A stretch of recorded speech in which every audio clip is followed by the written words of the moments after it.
Okay, good morning, everyone. Dear participants online and offline, I would like to welcome you on behalf of the Swiss Consulate to the third event of the Innovation Fest. We kicked off the event on Wednesday at Science World with the exhibition by Swiss photographer Andrew Pohl, Inside CERN. It will be a display at Science World for 3 months. And then yesterday, we had an in-depth conversation at Emily Carr University about the collaboration in the fields of STEAM. And today, we're here at the New Media Gallery in New Westminster. I would like to say a few words about how the Innovation Fest developed. So our Consul General, Andreas Ruffer, and I have talked time and time again about how we would like to organize something at the intersection of arts and science. In early 2020, just before the pandemic hit, I met Scott Mallory, who's a faculty member at Emily Carr University, Arts and Culture Curator at TRIUMF, and founder of ISM Arts and Culture. Together, we started to develop the idea of a series of events around arts and science. And last year, we reached out to our local partners to develop what we now call the Innovation Fest. So I would like to thank Scott and his team for the partnership. And then I would like to quickly highlight our partner institutions who make this whole festival possible. We have Science World, the leading science center in Vancouver and a strong advocate for innovation, science and art. We have Emily Carr University, who's not only a big name in the academic world, but also in the global art scene. Then TRIUMF, Canada's National Particle Accelerator Center based on the campus of University of British Columbia. And then our Swiss partner, CERN, the European Organization for Nuclear Research and the world's leading institution in science. And today's host, New Media Gallery. New Media Gallery is a contemporary public art gallery founded in 2014 and operated by the City of New Westminster. Through technology-based exhibition, dialogue and programming of contemporary art and ideas, New Media Gallery explores the meaning of technology in our lives. New Media Gallery Lab explores how programming and teaching with technology can support creativity, critical thinking, and the creation of meaning. We'll hear a bit more about New Media Gallery after the panel discussion. So, and they're not only today's host, they're also featuring an exhibition that starts on June 4th. It's called Indivisible, and it's featuring 2 artists from former artists in residence from Arts at CERN, the cultural department at CERN. And with that, I would like to give it to today's moderator, my colleague, Senior Science Counsellor Obrist at the Swiss Embassy in Ottawa. We'll quickly set up the mic, so spare with us for a few seconds online, and then we'll do the transition. Thank you so much.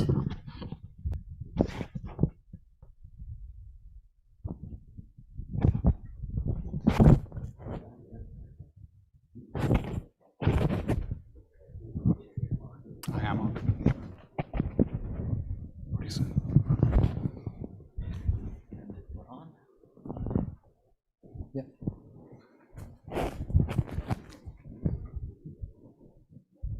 Dear guests here at the New Media Gallery in New Westminster, British Columbia, Canada. Dear guests online, be it on Zoom or on our YouTube live stream. Good morning to all of you here in North America, and good evening over to Switzerland. It is a really great pleasure to be involved with the Swiss Innovation Fest and to have been tasked by the Consulate General of Switzerland here in Vancouver to be the moderator for a fireside chat with 2 really outstanding scientists, highly regarded and respected managers of worldwide recognized research institutions and most amicable human beings. When we look at the news, and I'm sure you have done so, it's probably the best moment right now to bring together Dr. Fabiola Gianotti, the director of CERN in Geneva, together with Dr. Nigel Smith here next to me, the director of TRIUMF, in order to talk about particle physics, research infrastructure, and international science collaboration. Yesterday, CERN has restarted the world's largest particle accelerator after 3.5 years of a break for maintenance and upgrading. And with the two beams of protons circulating in opposite directions around the Large Hadron Collider's 27-kilometer ring, we are at the start for a period of 4 new years of new massive physics data collection. Now add to that the fact or the announcement some 2 weeks ago by the Fermilab in Chicago of their research showing that the W boson is heavier than expected and thus potentially upending the standard model of particle physics, if the results can be verified, that is. So there we have it. There's a lot of ground covered today. And with that, I would like to start by introducing here in New Westminster, Nigel Smith. He's a renowned researcher. He's an experienced leader who has left a mark on the local, national, and global level. When I prepared myself and looked at his CV, the first thing that stuck with me was, besides being a really impressive scientist, he also seems to need to have a challenging environment around himself to do his research. So for example, he built a gamma ray telescope in Antarctica, overwintering there, probably under very harsh conditions. Secondly, between 2009 and 2021, he was the director of the Nobel Prize famous Snow Lab in Ontario. Snow Lab, as you know, is an old mine with a research infrastructure 2 kilometers down on the ground. And now, I wouldn't say the most uninhabitable place to be is Vancouver, but that's where we found ourselves. The challenge here is, for him at least, to follow his favorite football team, Nottingham Forest, which unfortunately start their Sunday soccer games at 5 a.m. local time here. But football is his hobby, physics is his vocation and passion, and TRIUMF is where he has served as a director and CEO. This is the focus of today's discussion. And because TRIUMF is not only a renowned institution, they just came up with a new 5-year plan. We want to hear more today about his work and the institution that is TRIUMF. So with that, I would like to pass the word over to Nigel and to give him an overview of the mandates of TRIUMF and key elements of the plans to solidify Canada's position, both in fundamental and applied research. Thank you, Urs, for that wonderful introduction. I'm pleased to say that Forest won today, 1-0. That was a great start to the day. So TRIUMF is Canada's particle accelerator centre, as you mentioned, and it was founded in 1968. So we actually have a long history, not quite as long as CERN, but we do have a long history of working within the Canadian research ecosystem. Initially, it was formed by 3 of the local universities to Vancouver. I love being in Vancouver. I mean, challenge of time zones is one issue, but being able to open the window and not have either rock or snow come in is wonderful. So it was formed from 3, TRIUMF was formed from 3 of the local universities, UBC, SFU, and University of Victoria. And from that start, they built an accelerator using a technique called the cyclotron, which is slightly different to the approach that CERN has used. But the particles created, we also use protons to accelerate and do the science that we've been engaged in. And so both, one of the things that I find fascinating about CERN and TRIUMF is that we both start basically with a bottle of hydrogen, and that's the start of where all of our particles come from. And with those particles, we can do a broad range of science. From those early days of CERN, of TRIUMF in 1968, we've developed to a point now where we have 14 universities across Canada, soon to be 22 universities across Canada as members. And so we have Canadian engagement from coast to coast as owners of TRIUMF. The sort of science that we do, starting from the nuclear physics, but also bridging into the particle physics that CERN is interested in, has been fundamental to the research that we've been doing. So that has been the basis of the work at TRIUMF over the last 5 decades. We have, though, however, broadened that science reach using the subatomic particles that we can accelerate.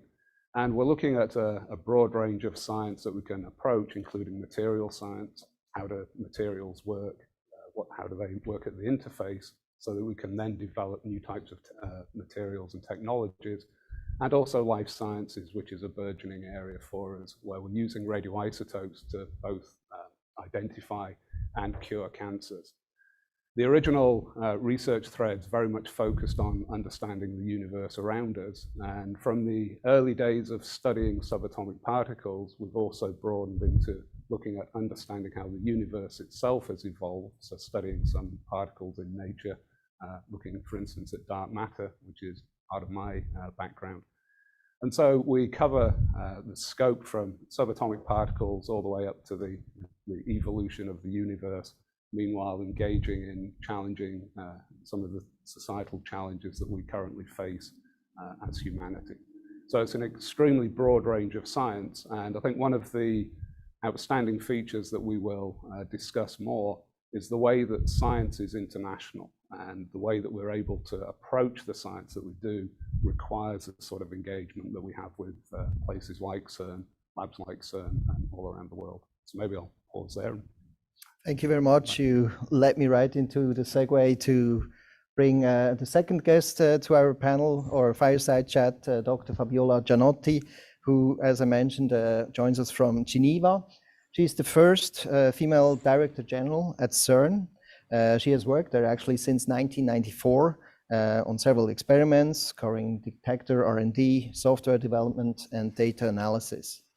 She held the project leader position for the ATLAS experiment and presented the groundbreaking results of the discovery of the Higgs boson, which helps us understand why things actually have mass, back in July of 2012.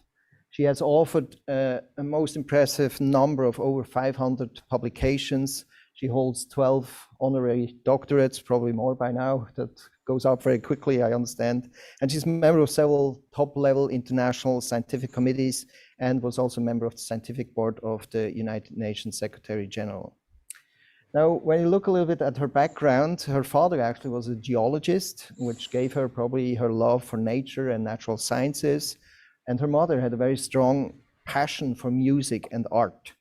And I think it's easy to bring the point forward that this carried over to Fabiola, because she actually first pursued a career studying piano and actually vying for a professional career in that field. To this day, she loves playing the piano as a hobby, first and foremost, with love for Schubert, impromptus, and sonatas. But her dedication, inspired by people like Marie Curie, is in physics. So instead of the famous opera house La Scala in Milano, she got her PhD in Milano. But music, one might say, instilled rigor, precision, and creativity. And this actually informs her work in physics to this day. And it's no surprise that she is a strong advocate to break barriers in arts and science, and thus an ideal speaker for our Innovation Fest of this year. So Fabiola, I'm happy to pass the word over to you. It's evening in Switzerland, but I see you're smiling, so welcome. Thank you. Good morning. Good morning to all of you from Switzerland, from Geneva. Thanks a lot for the very nice introduction. I'm very pleased to take part in this nice event. So maybe I can say a few words about CERN.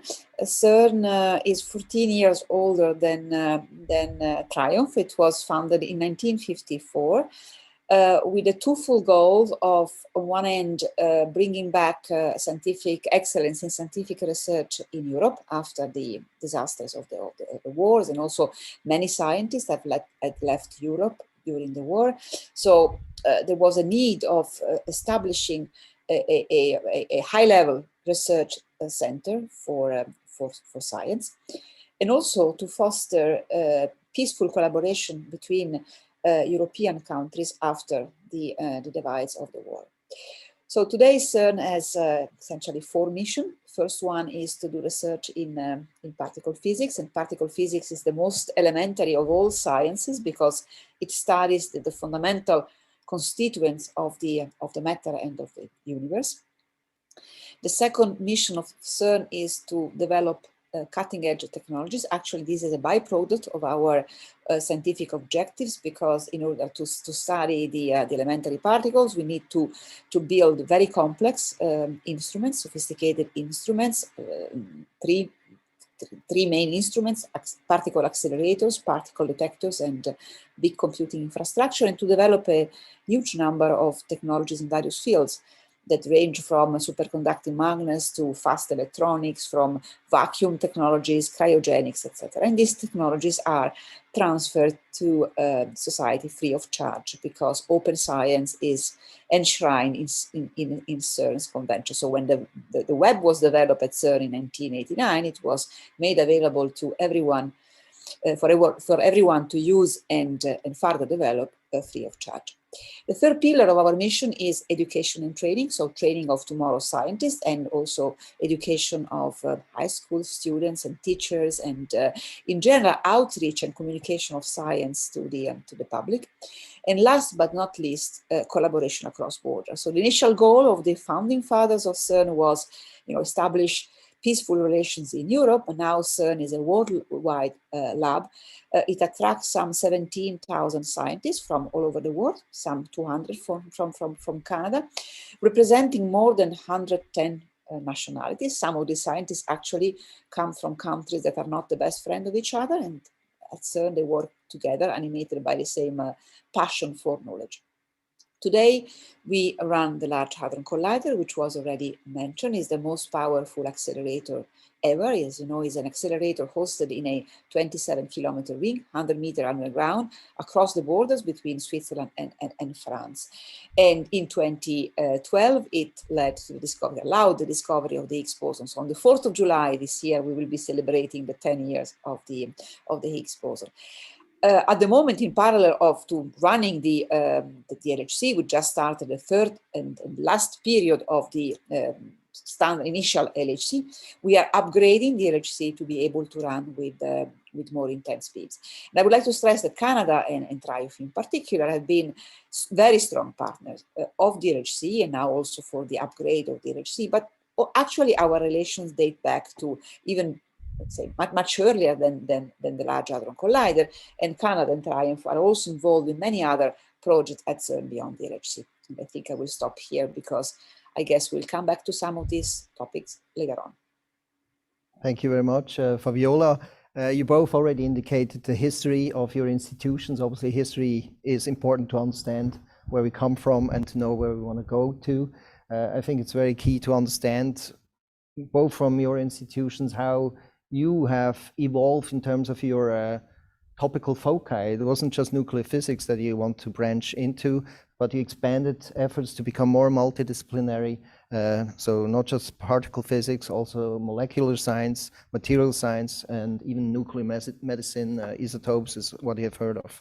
And you mentioned it, the membership of TRIUMF within Canada has expanded to 14 universities, soon to be expanded. In CERN, a similar situation with direct members, associated members, and that already indicates the significance, obviously, of collaboration. What we have heard yesterday at the Innovation Fest was science is not just the person sitting in the ivory tower studying the formula and whatnot, but it's about communication. And for my next question, I certainly want to start with you, Nigel, and learn a bit more how the collaboration between TRIUMF and CERN came about. And Fabiola, feel free to join us in the conversation as well. I think the start to the collaboration really comes from academic interest, but it then has grown. TRIUMF began, as I mentioned, as a collaboration between 3 universities beginning to look at the infrastructure required to study certain scientific questions. And it's that academic interest that has created the linkages that are needed to basically branch out from TRIUMF into other facilities. National labs generally sit at the interface between academia, governments, and industry. And I think that's one of the strengths of a national facility like TRIUMF and an international facility like CERN, is that you can draw on all of these different threads. But the key driver is that fundamental search for knowledge, that fundamental look at what's happening at the subatomic level or broader into the universe. And so that really drives the interest, pulls the academic community together, and is looking at trying to bridge those connections to make sure that we can address the question by whatever process is needed to do so. So the development of TRIUMF is an illustration where we start with an academic question. It would have been difficult for any one university to address that question. And so a facility like TRIUMF gets founded by several universities. And then as it grows and the interest and the techniques and the technology develop, and you can start addressing other questions, other universities begin to get interested as well. And that's why you have the growth of the membership of TRIUMF as you're bringing in all of these different universities with different interests. General similar interests, but looking at different facets. And so by developing this strong collaboration, you form a nexus which allows the Canadian community to then also work internationally, bridging out and making that connection to CERN. So as Fabiola mentioned, TRIUMF and CERN have been working for many years together, addressing some of both the scientific questions, but also, as I mentioned, the technological questions. So the techniques used to accelerate these particles, the accelerators themselves, TRIUMF has expertise in certain areas, things like superconducting RF cavities that need to be used to steer these beams. We have developed a cyclotron technology, which actually appears in many hospitals because the cyclotron is used to create medical isotopes. And so that reinforces what Fabiola was mentioning in terms of the technology that can then be translated into other areas, such as medical isotopes. So I'm going on a bit, but yeah, maybe I'll transfer over to Fabiola. But so I think the initial driver is that quest for knowledge, but obviously that then connects to the four threads that Fabiola was describing at CERN in terms of knowledge, technology, people, and collaboration. Mm-hmm. Would you like to add something to that, Fabiola? Well, I think Nigel said it very well, and clearly physics is the driver.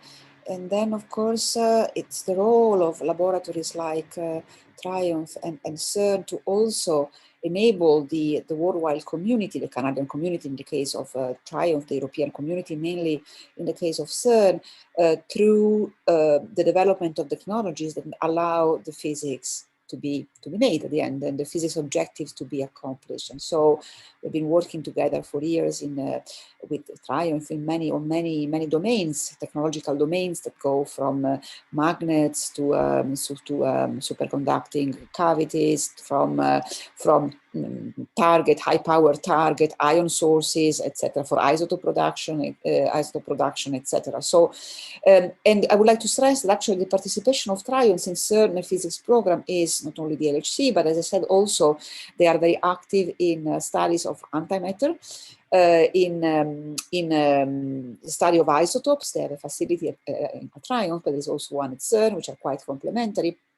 In other experiments that look, for instance, at very rare decays of the known particles and try to see if there is any deviation from the expectation of the theory that we know, the standard model. So it's really broad participation with a very vast scientific interest. And so the two things, say, science and technology actually are a very good match, and they go hand in hand.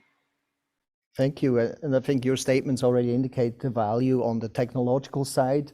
You are obviously impressive research facilities, but coming from the embassy as a science counselor, for me, the personal aspect plays an important role as well. We keep a strong eye on the numbers of Canadians who are over in Switzerland working at Atlas, because they're important people for us to know. And similarly, we are always happy to hear of Swiss scientists here at TRIUMF, because in a way, they're also people that can help our goals and intentions when it comes to science diplomacy. Before we go to science diplomacy and international science collaboration, going towards the topic of people. I know you, Fabiola, are a strong advocate for diversity in the workplace. This is a topic that here in Canada has been around for a long time, and in Europe it catches on as well. Can you elaborate a little bit on the ways and means how CERN tries to promote diversity and what the mindset is behind promoting diverse workforces, both at CERN and at TRIUMF? Yeah, thanks for the very good question. So already the number that I gave at the beginning, the fact that we have scientists, 17,000 scientists representing 110 nationalities, already gives an idea of the importance of diversity at CERN. So CERN, like TRIUMF and like this public research institution, is a very open place, is an inclusive place where people feel welcome, where people can exchange ideas. The CERN cafeteria is a very well-known place in the scientific world, because it's a place where people from all over the world meet together, but also, you know, Nobel Prize winners with the younger students, and they chat, they discuss, new ideas are developed. So I think that CERN is a very open environment that really attracts people, in particular the young people. Concerning gender diversity, you know that very often well, there's still a lot to do, and usually when people ask the question in the hard sciences, what is the fraction of women, typically the answer is 20%. This seems to be a constant of nature for the hard sciences. There are more women in biology and other sciences, but for the life sciences, but for the hard sciences, typically 20%. CERN has put in place a certain number of initiatives in order to attract more women, and to make also building some infrastructure that help women at CERN to say work at CERN, and also having a family life and reach the good work-life balance. We have a nursery on site, etc. We also monitor the careers. But I'm very happy to say that in my management team, women are 40% of the full management team, which is of course a very good thing. So in general, I think it's very important that we continue to be open, but also try to help the minorities, be they gender minority, geographical minorities, or people coming from countries that are not so advanced in science and technologies, and trying to reduce the gap between developed and developing countries. So I think it's also a moral duty for research infrastructures like CERN and TRIUMF to help reduce the inequities across the world through science, through open education, to science education accessible to everybody. So of course, free of charge, because if you have to pay, then of course you immediately create inequities.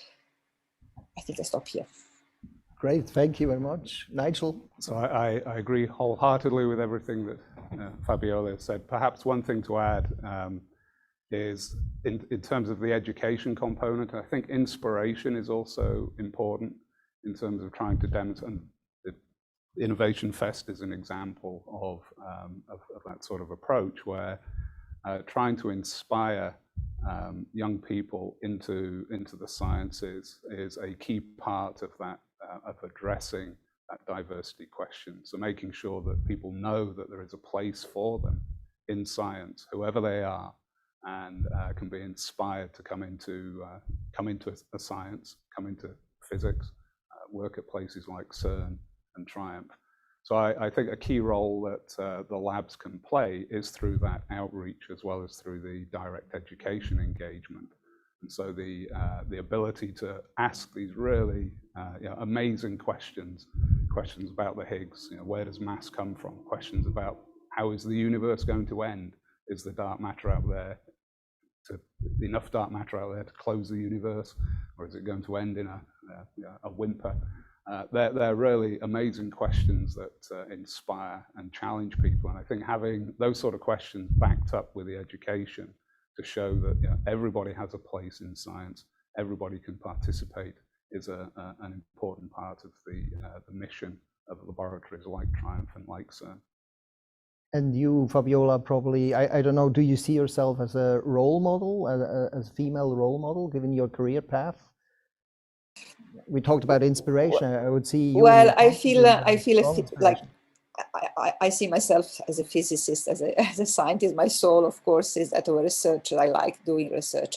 So I don't feel myself as being a role model. However, I think that if the fact that there is a woman in this position can help the young women and the girls who want to undertake a career in scientists, a professional life in scientists, to be more confident that there are opportunities for them, then of course I'm very happy to play that model. Great. I mentioned before already the topic of international science collaboration. You are a very direct embodiment of such international scientific collaboration.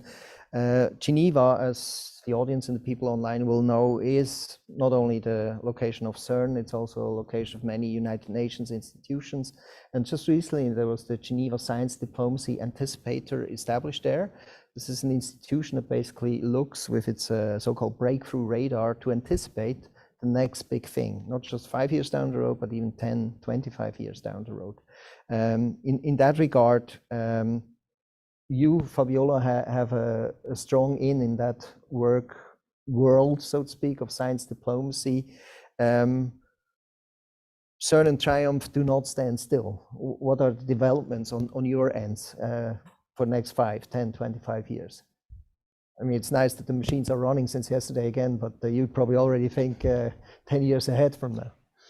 Of course, yes, we're thinking about the future as well in all domains, from and mainly, of course, related to our instruments, as I said, accelerators, detectors, and computing. Computing, of course, one of the main topics today is quantum computing. So how we can develop computers that works in a completely different way and allow us to make many more operations and much faster, and that's of course, and also with great benefits also to society. Concerning the future, as I mentioned, of CERN, as I mentioned before, we are at the moment we are upgrading the Large Hadron Collider to be able to operate as of 2028 or so, 2029, with more intense beams. And more intense beams means that we will be able to access more rare phenomena in nature. So the more particles you collide, the more you are the more you increase the chances of producing heavy particles or observing phenomena that are quite rare. And so that will be an important step forward for us. But we're also thinking about the farther future, the longer term future, and it's of course the open questions in today particle physics that go range from dark matter to the mass of the Higgs boson, to the dark energy, to many others, the flavor problems of understanding the pattern of elementary particles. Those questions require different and complementary approaches. There is no single instrument, no single approach that can answer all of them.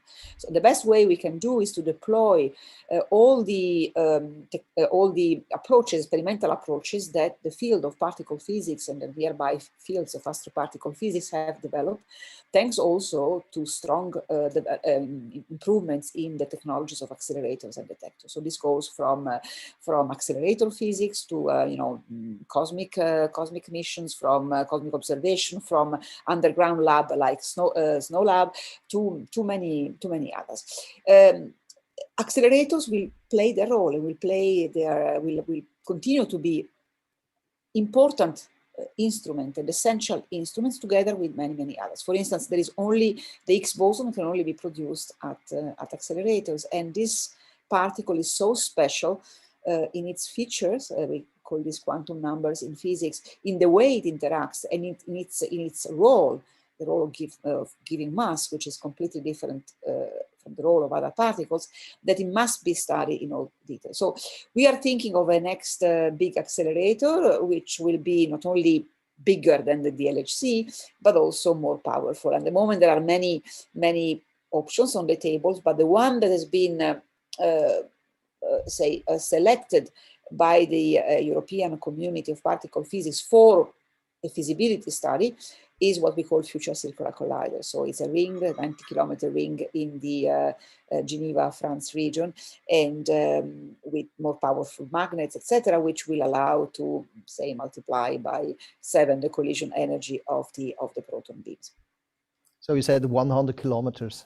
Yes, but it's still at the level of feasibility study. It's not an approved project. It's one of the many possible projects. And at the moment, we are performing a feasibility study of the tunnel, of the funding, of the technologies, and then we'll see if the project is approved or if we decide to go in another direction. Are you looking and eyeing in that scale range in terms of future development? Well, perhaps not 100 kilometers of Vancouver real estate, but Oh, yeah. so I think one of the aspects that is really impressive with the particle physics, nuclear astroparticle physics community is their ability to coordinate and strategize in terms of where they're going. And so many national communities and international communities go through long-term planning exercises. There's one going on at the moment in the US called SNOWMAS, looking at where the US is going. Canada has just published its long-range plan for subatomic particle physics. And so by looking at where the academic community is interested in going over the next 5, 10, 20 years, it allows labs like TRIUMF and CERN to think about, okay, what technology is going to be needed to address the questions that they are really wanting to look at. And so TRIUMF is also going through a 20-year visioning process at the moment to look at where it needs to be in 20 years, the sort of technologies, the sort of capabilities that we need to have in place to support that, the direction that Canada and the Canadian community is interested in going. And that, of course, ties very much into things like the European strategy that Fabiola referenced. So the sort of work we're engaged is global, but of course it is executed on a national level. And so you need to make sure that your national communities, the international communities, have a very consistent approach. TRIUMF is going through this 20-year visioning exercise at the moment. We secure funding, our operational funding from the federal government in 5-year blocks. And so that allows us with this 20-year vision to use the 5-year plans that we develop to sort of steer the lab in the direction that the community is going. So our 20-year vision is not yet completed, but it's clear that some threads are coming out that we will need to look at. And as you can imagine, they also look at things like the grand societal challenges that we're facing. So how does TRIUMF fit into the quantum ecosystem? How does TRIUMF fit into green technology and addressing climate change? Something that's very dear to Vancouver, given last summer, is how do we address climate change and where does TRIUMF fit into that? We are publicly funded, and so we do feel that the techniques and technologies that we develop, we should be looking at how we translate those to societal benefit generally. Having said that, the fundamental driver remains that research drive across many communities, but it's that fundamental research is what really drives TRIUMF, and then looking at how the techniques, technologies, and knowledge that get created can then be addressed to these societal challenges. So I think one of the real joys of leading a laboratory like TRIUMF is that long-term perspective, because you are trying to make sure that in 20 years' time, TRIUMF has really made a difference to Canada and to the world. And part of that is, of course, our connection to CERN. We are looking, as CERN develops its next plans for the high luminosity LHC, TRIUMF is engaged in developing some of the components for that. We have a strong team working on the Atlas collaboration, developing components for the inner tracker. And so TRIUMF is heavily engaged in the very next step at CERN, and we will remain engaged as CERN develops its ideas about even future and 100-kilometer detectors and accelerators. Mm-hmm. And you mentioned it, society plays a big role in it. You're focused on research, but you also have to get in the funding for your projects, and the funding is coming through taxpayers' money, by parts of it at least. And you mentioned the open science element. To convince the taxpayers of your research is probably not always an easy task for you. So leading into the question of science communication, can you elaborate and discuss a little bit what your specific efforts are in that realm? Yes, indeed. It's very important to talk to the public and to everyone.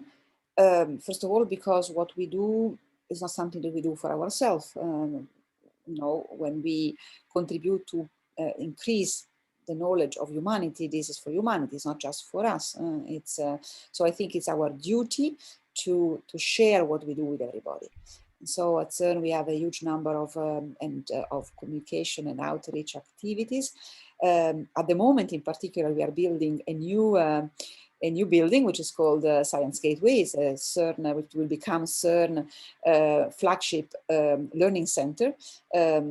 It will allow us to double our offers in terms of visitors. CERN, before COVID, CERN had 150,000 visitors a year, but we used to receive 300,000 requests for visits, and we could not satisfy all of them. So the Science Gateway will allow us to double our visit capacity of welcoming visitors, and also to lower the age in which we engage the young people. So it will have labs for hands-on experiments for kids starting at the age of 5.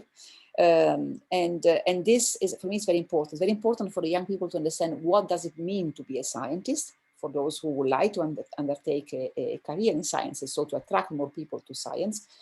But also I think it's very important to share with the public, knowledge and concept that are useful, whatever you are doing in life. So concepts like the scientific method, evidence-based assessment, it also allows us to protect ourselves from fake news, etc. So all this will be part today of what we are doing at CERN, and will be part also of this new learning center, which we hope to be able to open in June 2023.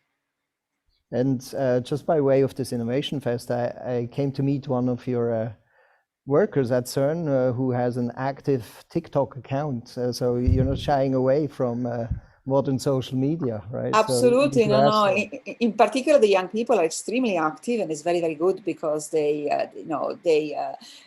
share their enthusiasm for what we do, the physics first of all, but also the technologies that are important for society in general, with the public. And so I'm very grateful for them for their engagement with the social media, and for propagating and for sharing their passion and their enthusiasm. Mm-hmm. How about at TRIUMF? Yeah, I have to say Clara, who's in the audience here, has inspired me to go look at TikTok as well. All right. See how to. So at TRIUMF, we are obviously a smaller lab. Pre-COVID, we would get maybe 3,000 visitors a year through, but that shows the engagement that we would have in our local community. So we also recognize the importance of making sure that we are showing what we're doing to the local community, making sure that they're fully engaged. And that ties into the education component as well, working with schools. I think events like this also show the connection to organizations like Science World. So there are professional science museums and science centers who spend their time communicating with the public the excitement of science, inspiring people on these big questions. And TRIUMF has connections with Science World. It has connections with places like Emily Carr.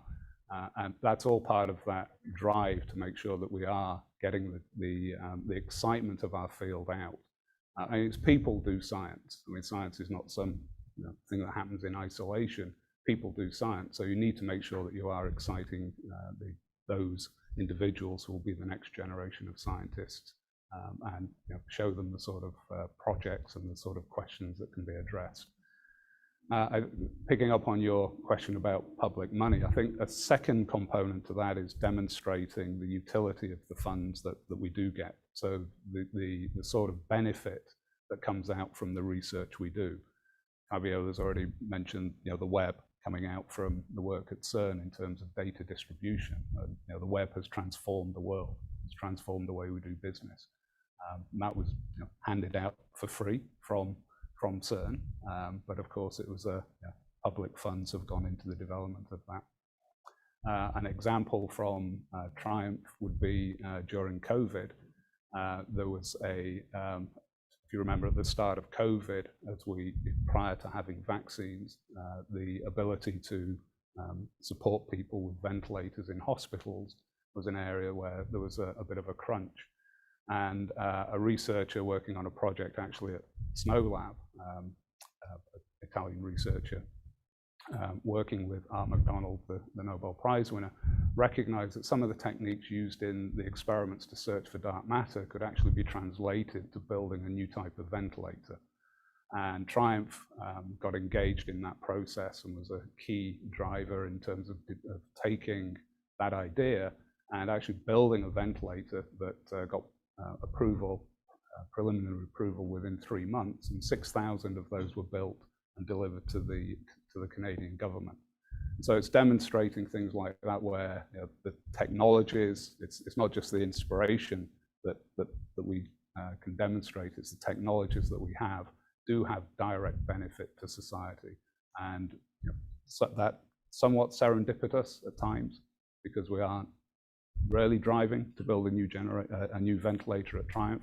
It's just the fact that we have the skills and the expertise and the capabilities brought together with the capability to look at a question from a different way and translate that into something for societal benefit. Mm-hmm. Great, thank you very much.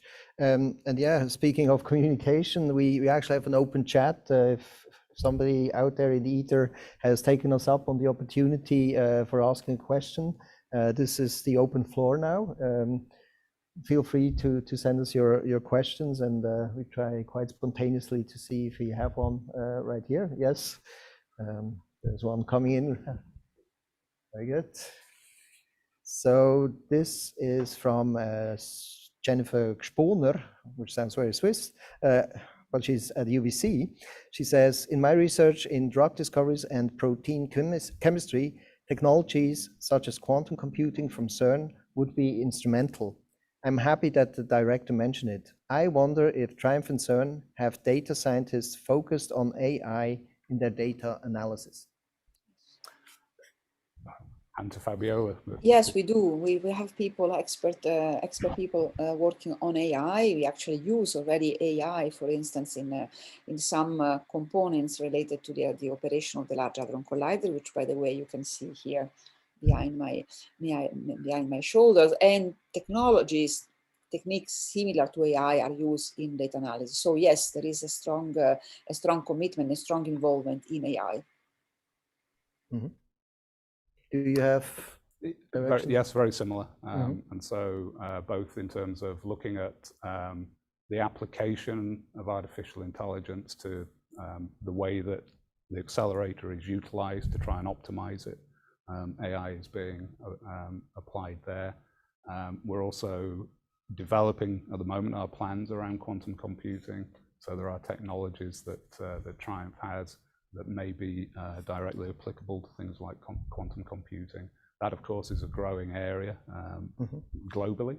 Canada has a quantum strategy being developed, and so we are looking at where we fit into that strategy. But clearly a burgeoning area. Mm-hmm. Okay. I had another question, kind of going back to one of the other aspects from before, and talked about the public and its contributions, and that's a piece of open science. You had mentioned that, Fabiola, a bit earlier. Can you discuss in fairly broad terms why open science is so important and pertinent and relevant? Open science is important for science itself, because if you share the data, if you share the knowledge, of course, you can bring together the contributions and the help and the contribution and the collaboration of different scientists. So by sharing information, by sharing data, science proceeds faster than if every group or every lab closes itself within its trenches and then just work in competition with the others and hiding information. That's not the best way to make science advance. But it's very important also to reduce the inequities across the world, because it's very important to bring on board also people, scientists, and countries that are less lucky than developed countries that are at the forefront of science and technology. And so it's absolutely essential for having a more equitable world, a more equitable society. So it's important for science itself. It's important for humanity. Right. I would just amplify that access for everybody to scientific results is essential. And as Fabio says, it goes back to that ability to ensure that everybody has the data needed and the information needed to develop scientific approach around the world. Great. I think we are slowly coming to the end of today's conversation. The virtual fire in front of us has been lit to a degree, I would say.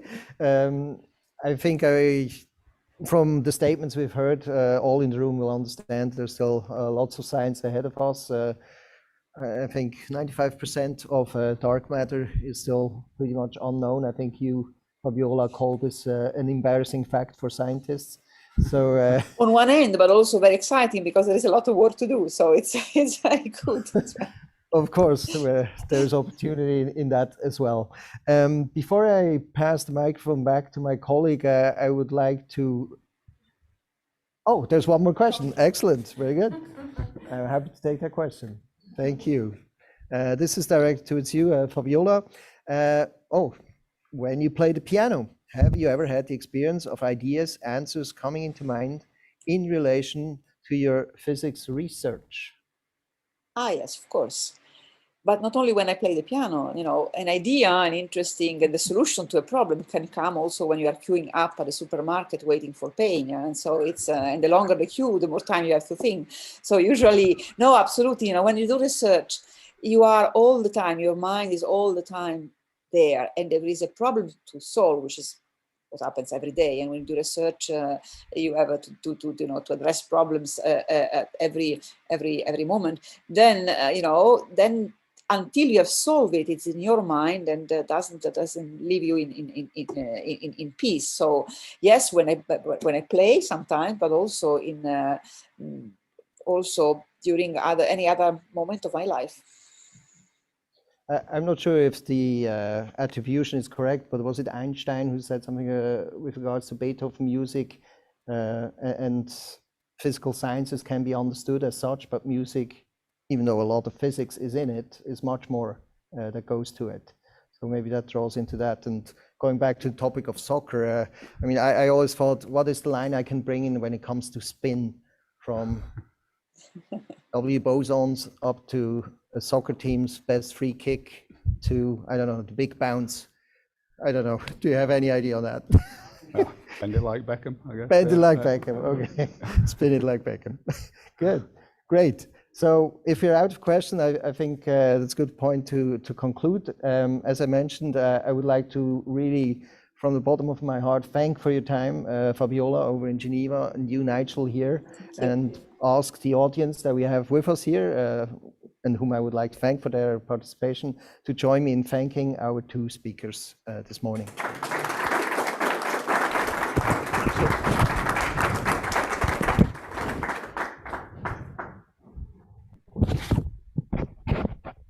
Thank you very much. So, thank you very much for this very inspiring and thoughtful conversation. So thank you, Fabiola in Switzerland. Thank you, Nigel here, and Urs here in Vancouver. And with that, I would like to pass on the word now to Sarah Joyce. She's a curator here at New Media Gallery, and she will say a few words about New Media Gallery. Sarah, the floor is yours. Thank you, Nina. And thank you for that discussion. It's given me so much to think about and digest. I'm one of two director curators at the New Media Gallery, which is run and supported by the City of New Westminster. Our executive director is Gordon Duggan, our programmer coordinator is Chris Young, and we and a few of our city councillors are here today to support this wonderful event. So today I'm delighted to say a few words about the summer exhibition at New Media Gallery, which is an extension of the Swiss Innovation Fest. First, I'd like to extend a warm thanks to Nina Bader and Andrea Rufus at the Swiss Consulate, Scott Mallory at TRIUMF, and Monica Bello, curator at CERN, for so generously asking us to curate this exhibition. A goal of the exhibition was that it would include representation from some of the artists who have been resident at CERN. Indivisible will open on June 4th and run until August 14th. We're proud to announce that we have 4 phenomenal artists: Young-Chul Kim from Korea, Semiconductor UK, Rafe Baker from Germany, and Richard Vijgen from Netherlands. The 4 installations in the exhibition will make us aware of hidden landscapes. They'll reveal hidden dimensions and matter at the same time, capturing the sort of indivisible nature of our invisible and visible world. The first artist in the exhibition is Young-Chul Kim. He is at this very moment opening at the Venice Biennale, where he represents Korea. The photos look great from that, they just come out. He's an accomplished artist, electroacoustic music composer, and founder of Studio Locus Solus in Seoul. And he's the winner of the Collide International Award from CERN, where he was resident. His stunning work, Argos, was created as part of a CERN residency. Argos is the name of the many-eyed giant in Greek mythology. Young-Chul Kim's work consists of Geiger-Müller tubes, glass, aluminum, and microcontrollers. It's a sort of glittering cosmic ray detector. When invisible muon particles collide with Argos, it flashes light and transmits signals.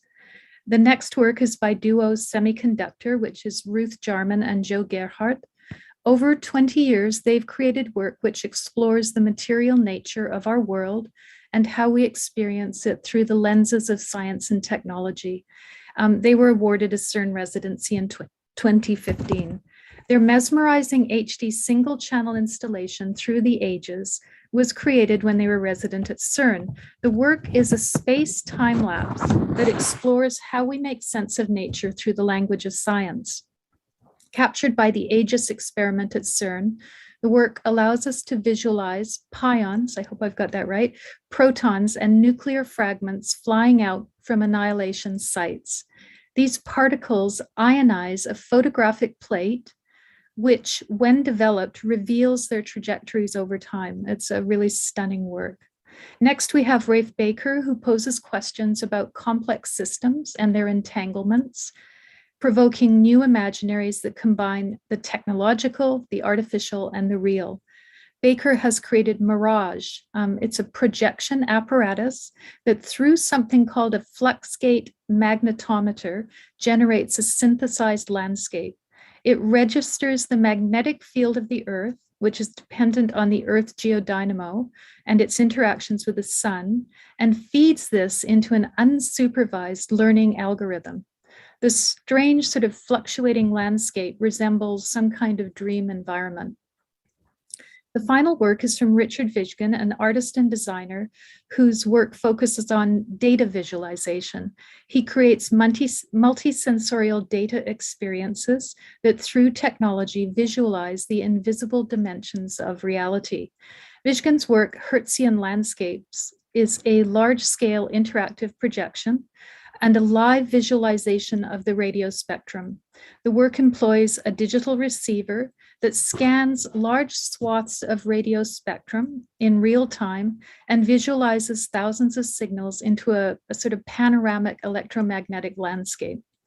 Visitors to the gallery activate and change frequencies by moving back and forth in front of the work, as if controlling a radio tuner, changing both the visual and sonic components. So for those of you who are in New Westminster or Vancouver, we welcome you to the opening reception of Invisible on June 4th. Please check New Media Gallery website for updates. We hope to present an artist talk that evening, and our summer programming is going to sort of step outside conventional science and look at other ways of understanding the invisible and visible world. Thank you for listening. Thanks for joining. Have a lovely day or evening, and I'll pass you back to Nina. Thank you so much, Sarah. It's an absolute pleasure to have New Media Gallery on board for this Innovation Fest, and especially that we can host this exhibition that will start in about a month. And before we close this event, I would like to briefly mention one more event that we organize in the framework of the Swiss Innovation Fest. We'll host this Tuesday in Vancouver a film screening on the film The Sense of Beauty, CERN and the Sense of Beauty. It's an exceptional movie on the artistic work at CERN. It's part of Arts at CERN, and we talked about it before, so I think it's a wonderful screening. If you're in Vancouver, around Vancouver, please join us on Tuesday, and you can follow us on our website. We have a LinkedIn page and an Instagram page, so we'll keep you posted there. And with that, I think we would like to close today's event. Thank you everybody for joining us online and here offline. It was a wonderful discussion, and we wish you a nice weekend. Thank you.